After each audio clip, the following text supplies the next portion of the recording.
In a quiet neighborhood, there was a little blue house with a window that always glowed warmly at dusk. Behind that window sat a cat, a soft ginger tabby with wide green eyes. His name was Oliver. People walking by would often see him perched there, staring out at the street, never sleeping, never playing, just watching, waiting. No one knew what he was waiting for. Some said he was waiting for his owner to come home. Others said he waited because he was old and had nothing else to do. But the truth was much deeper.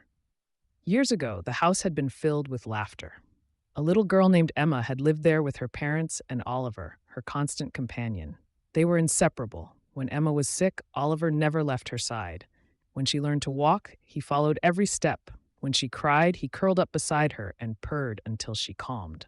But one winter, Emma got very sick, much sicker than before. She was taken to the hospital, and the house fell silent. She never came back. Her parents couldn't bear the grief. They moved away, leaving the house locked, preserved like a memory. But somehow, Oliver remained. No one knew how he survived. Maybe the neighbors fed him through the mail slot. Maybe angels watched over him. But every day, as the sun set, Oliver returned to that same window, waiting for the little girl who once sang to him, who once told him stories as he lay on her pillow, who once promised, "I'll be right back." Even after years passed, even after dust settled on the windowsill and vines climbed the walls, Oliver never stopped waiting. And then, one spring evening, something changed. A young woman walked down the street. She stopped, looked up at the window, her eyes filled with tears. It was Emma. She had survived. She had grown up.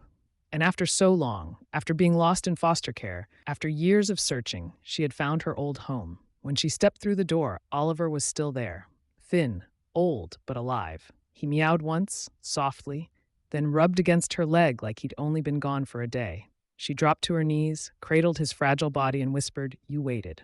He blinked slowly, as if to say, "I told you I would."